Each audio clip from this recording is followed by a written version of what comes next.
has heard it said that God is in the details. Something happened, I really feel like God was in, and I'm excited to share the story with you of what happened today, because I think there's a lesson in this that we can all draw from and increase our faith in by remembering.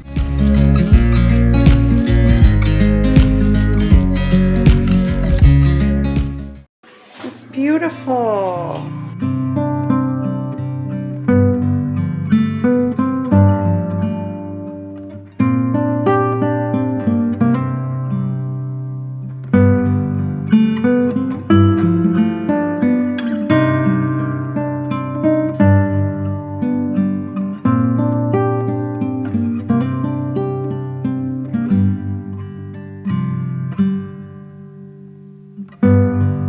Around 3 weeks ago, my husband lost his job. He has had work steady for years, and we're not sure if a recession hit our area or what is going on, because suddenly there is one cancellation after another. My husband worked for contractors before, and so many of the contractors that he worked for have cancellations. They have no work all of a sudden. Some of them had bookings for about 2 years out, but once the tariffs hit and the cost increases started, it really hit the construction industry in our area. And so my husband lost his job. As you can imagine, this has made life a little tense as we've been navigating this situation. I'll be honest, for the first week, I was having trouble sleeping at night. We're very worried. That's when something happened, and it all started with this dress. So check out my dress, you guys. I promise this is going somewhere, but I loved this dress the moment I saw it.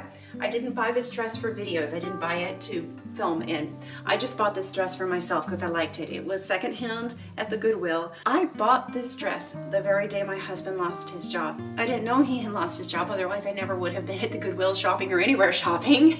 I was in town, I didn't know. He didn't call me to tell me or anything. And so I got this dress, and I come home, and then he tells me that he lost his job. I didn't want to go all the way back to town to return the dress. It would have cost as much to drive back to town and return the dress. Besides, it was only like $5 or $6. I think it was like $5. I think this dress was like $5. Seriously. Now remember, $5, because that is important. I'm going to come back around to that in a minute. So I'm like, I'm not going to go take this dress back. It was just $5. I think we can swing $5. We'll figure it out. But I'm still super stressed, right? So I take the dress and I put it in the hamper, and I forget about it. I forget about this dress for 2.5 weeks. Finally, I'm going through, I'm doing my laundry, and I washed this dress and put it on the line. On Mother's Day, I decided I'm gonna wear that new dress. It's Mother's Day, I wanna look pretty, I'm gonna wear the new dress. So I put the new dress on. Here's the funny part. When I bought the dress, I didn't even take my jeans off or all my clothes off to see if it was gonna look that good, because I was pretty sure it was gonna look good, and so I tried it on with my jeans. So I got a pretty good idea that it was gonna fit and look decent. But of course, I didn't get the full picture of what it was going to look like. So I go to put this dress on Mother's Day, and I look in the mirror and I'm like, oh my gosh, I feel so pretty in this dress. It makes me look snatched, you know? And at my age, it's kind of hard to look snatched. And so I was excited. I'm like, look at this dress, honey. And I'm showing my husband. He loved it. The kids are like, wow. My daughter's like, Mom, that dress looks really good on you. And I'm like, I know. Here's where it gets really funny. I decided I'm going to look up the tag name to see if they make more dresses. Like maybe it's a popular brand on Amazon, and when work comes in later and things are better, maybe I can get a couple of them or something, you know? I decided to look them up. Look up the dress, and my jaw hit the floor. It is a Hobbs by London dress. Hobbs by London dresses, these dresses, brand new, are like three to 5 to 600. Oh my gosh. I'm shocked. I mean, here we are, my husband lost his job. I'm in this secondhand dress, and yet it is a luxury top of the line dress. And at that point, I just felt like, I don't know, to me, it felt like God was saying, you're gonna have what you need and more. And the reason I wanted to share this story is because how many times do things like this happen in your life? How many times do these little tiny things happen where God is trying to show you, hey, I'm there, I've got this. And that is my purpose for making this little video, is just to tell you and remind you, look for the miracles, because it's in those little details and miracles where God is whispering through to us His love, that He cares, to have faith, And it can be in just the simplest things, like a Goodwill dress. Ever since that Mother's Day morning, I've been sleeping well. I've finally been sleeping through the night again. And this morning I woke up and I was thinking about how every single time in my life that it seemed devastation had hit. It seemed like just losses were happening. It was always God closing a door to bring our family to a better place, better grounds. Seems to never fail that the lesson in all of it is just to believe that when a door closes, a window is going to open. Or is it when a window closes, a door opens? The fact that all of this went down on Mother's Day just made all of it all the more special. It felt like a Mother's Day gift from the Heavenly Father.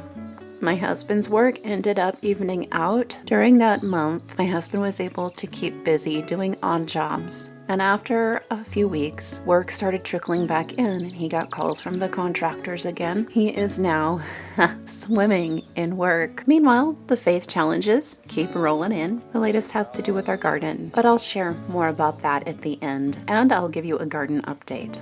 My daughter's beautiful cake is definitely the highlight of this video, but my son did make something equally as impressive. A couple weeks ago, he asked me if he could make fried chicken for dinner. I said, well, okay. I had no idea he was planning to make fried chicken as in-depth as he was, though. He started researching how to make the best fried chicken about 2 days in advance, made his list, had his daddy stop at the store for ingredients, and he wowed our family with the best, crispiest fried chicken that we've ever had. It was amazing. I asked him where he got the recipe, and I'm sharing it in the description box below. One of his secrets was he marinated the chicken in whey for about 24 hours so it would be nice and tender and flavorful. And he used cornstarch as one of the ingredients. But one of the boys has a corn allergy, so he researched an equally wonderful alternative recipe that he came up with himself for a gluten-free and corn-free version. To say I was impressed and proud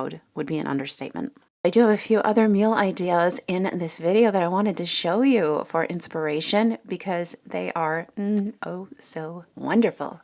Got garlic scapes coming on, and I caught them just in time. It looks like I'm going to be showing you guys a garlic scape recipe in this video. I will share what to do with garlic scapes later on. But first, let me tell you about a recent recipe I came up with. One of these recipes absolutely made my husband's evening after work. I took Parmesan cheese, and instead of rolling these rolls in flour, I rolled them in Parmesan cheese. So essentially I made Parmesan cheese crusted rolls. They disappeared ever so quickly. They were fun to make too. These served up wonderfully with salad and soup. If you have kind of a more plain or simple meal that you're making, these would be a wonderful way to elevate it and give the meal an extra sparkle.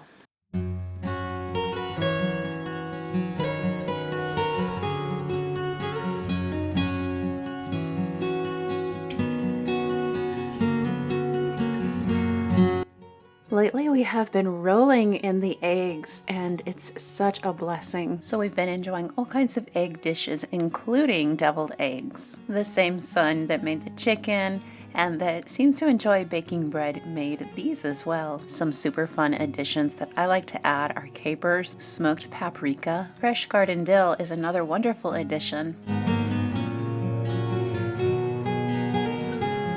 Another thing that we've been doing with the abundance of eggs is making a fresh pasta. Fresh pasta is a great way to use up an abundance of eggs because it lasts for a long time. Lately, we've been making up about 2 or 3 big batches of pasta a week and then drying it out and using it through the week. And something we found to serve it with is a new recipe that I just developed, and it is over on my cooking channel, Mountain Mama's Home Kitchen. These are irresistible Hawaiian BBQ meatballs.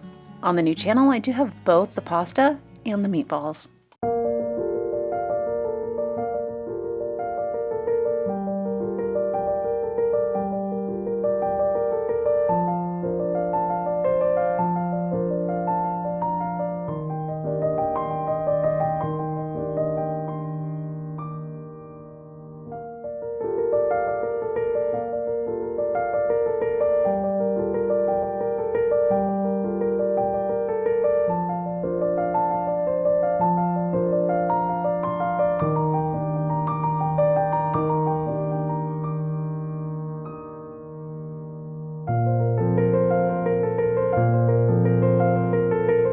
lot of people that work outside in the summer heat, this comes with a loss of minerals in the body. One nutrition-packed food you can add to your diet is vegetable and meat broths. If you're on a budget, you can even cook with these. I like to use it in beans to help bump the nutrition. Since I, my husband, and our oldest son work outside in the heat a lot this time of year, long simmered bone and vegetable broths are really important to add to our diet. So if you or a family member is working outside in the summer heat and you want to increase your nutrition to help replace lost minerals due to sweating, you might try this or check it out. All right, as you can see, it's garlic scape time of the year. Garlic scapes are like the flower head or the seed pod that grows on garlic about a month before the garlic is ready to harvest. And if you don't take them off, the garlic bulb that is growing in the ground won't get as big. Now, I think these only grow on hardneck garlic. I only grow hardneck garlic. I don't like soft-necked garlic because I don't like standing there for hours peeling little teeny tiny garlic cloves. So as a result, I have garlic scapes every year. Now you can use these in your soups. They're absolutely delectable. But there are so many different things you can do with these. You can make garlic scape pesto, which I showed you guys how to do over on Instagram about a year ago. You basically just plop these in a blender with some olive oil and a little bit of red wine vinegar or white wine vinegar. You could use lemon juice, some salt, pepper, maybe Parmesan cheese, and blend it all up to make a garlic pesto, which by the way freezes well, and you can take it out throughout the whole entire year if you have a lot. You can literally use these in any recipe that you would use garlic in. They're a little milder. Another thing I like to do with them is roast them with vegetables. They will get a little bit caramelized, and sometimes the tips will start to get crispy, and they're so good. Roasted garlic scapes are definitely one of my top favorite things to do with these. Today, I'm just going to saute these up and scramble some eggs in with them. Full disclosure, my little boy saw the green and immediately shrieked and ran away.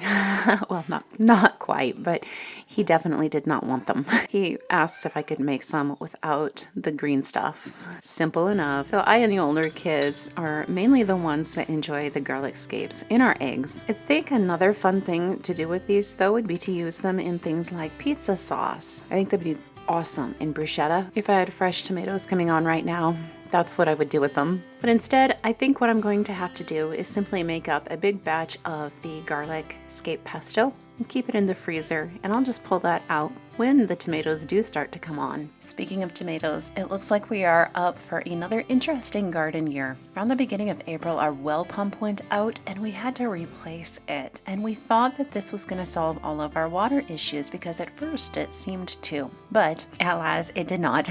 We live on a mountain and we have a good well. However, when it was drilled, the drillers had to drill exceptionally deep, and so the water line doesn't go all the way to the bottom of the well. So we can't use very much water at a time. One thing that helps is putting in irrigation. However, we learned we cannot have very many irrigation lines going at the same time. We can only have about 3 going, 3 20-foot lines of irrigation, that is. So it's made watering the garden interesting. Plus, Amazon was very late getting some of the irrigation to us, so we ended up having to hand water about a third of the garden for almost a month. And the older kids did help out with this.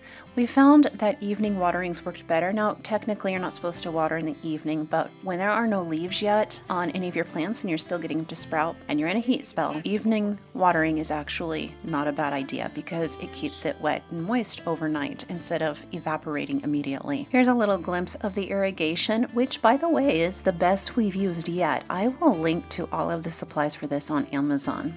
I found this sweet little spot in the forest and it's so peaceful out here. So I thought, what a perfect spot to do a little clip. This year seems to be bringing increasing challenges and just trusting in the Lord's provision.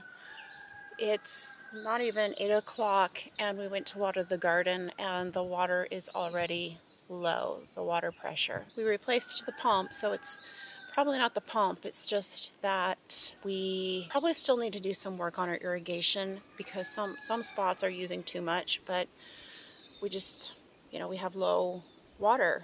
We need to get our cistern done, but again, that takes time and it takes money, And so it's still something there waiting to be done, waiting to get done. In the meanwhile, we're having to hand water portions of the garden, and I'm not sure how well that's going to work for very long. We have a hot spell this week. Yeah, it's a hot spell about a month early. We usually get a hot spell in July, but this is a month early this year. Crazy. Gosh, I hope it does cool off. It's supposed to cool off next week, so that will be helpful. Hopefully we get some more rain, because we live in wildfire country, which is concerning. Lately, I've just really been finding more peace in praying for the Lord to just provide, and just bringing all of the things before Him.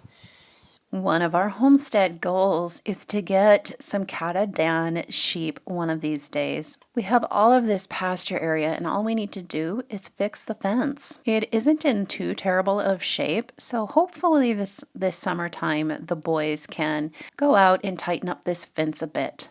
Overall, we have 21 acres. The back, and then this is the front. There are trees here, quite a few trees, but there is so much pasture on this side. There is not on the back side. Goats like broadleaves, sheep like more of grassy leaves, or so I've been told and researched. I've never had sheep, I've had goats. So I'm told that sheep like grass more, and we have tons of grass. So I'm really looking forward, hopefully this year, maybe by the fall, we can get some Katahdin sheep. And then on the back pasture, yeah, I don't know what we're going to do with that. With meat prices like they are, we are consistently looking into more ways to grow our own meat on our property. Until that time comes, though, we are thoroughly enjoying our goats.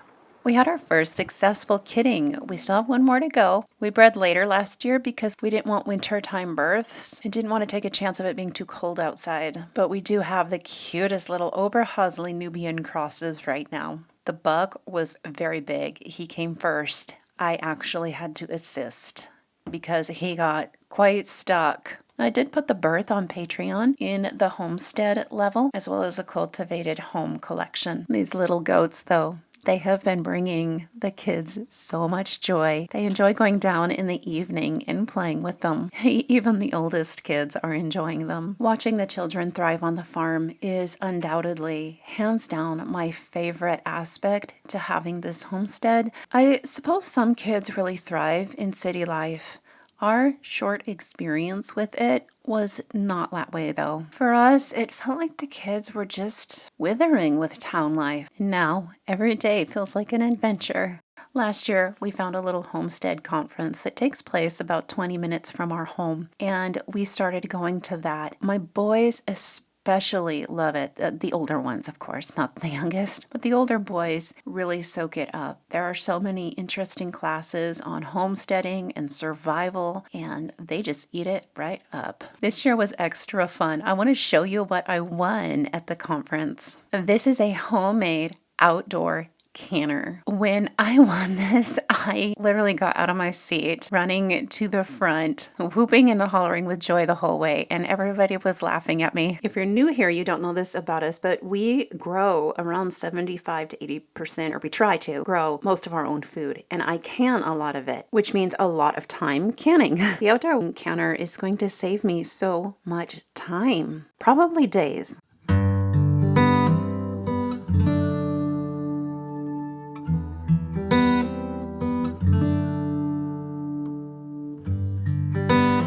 Right now you're looking at some lovely little flowers and herbs out in our herb garden right outside my kitchen. Speaking of herbs, I was asked how to dry them, so I did a video on that. I knew a video on that wouldn't do well here on YouTube, so I put it over on Patreon. You can become a free member on Patreon, and I do have paid level tiers starting at $5 as well. So if you're interested in more homesteading, homemaking, or homeschool classes and help, Patreon is where all of that is at. I'd like to invite you to hop over there and check out all of the collections that I've created. Homesteading, homemaking, and homeschooling.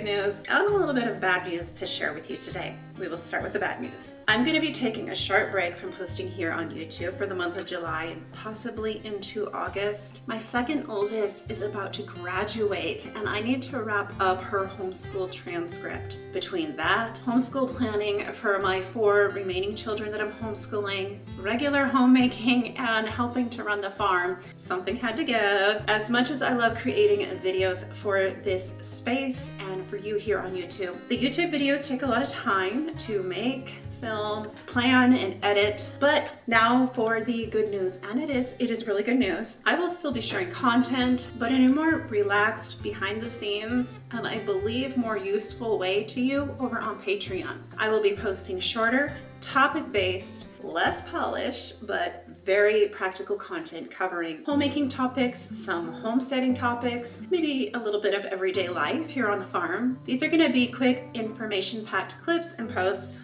that I know you will find super helpful. I've already got a ton over there already, by the way. There's something else though. There's something really big I have been working on. I am getting ready to launch a brand new Back to Homeschool course. It is a multi-module course to help you plan your homeschool year with confidence and clarity. The first module is already filmed, it's already ready to go. It's set to publish at the beginning of July, with more modules rolling out throughout the month and maybe even into August. If you need help getting your homeschool year planned out in order, or maybe if you just want to walk alongside an experienced homeschool mom who has been there and done this a few times and who has homeschooled through all of the grades a couple times now, this course is for you.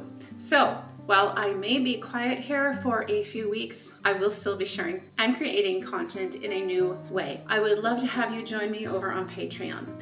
By the way, you can join as a free member over there. Thank you so much for your continued support, and I will see you back here soon.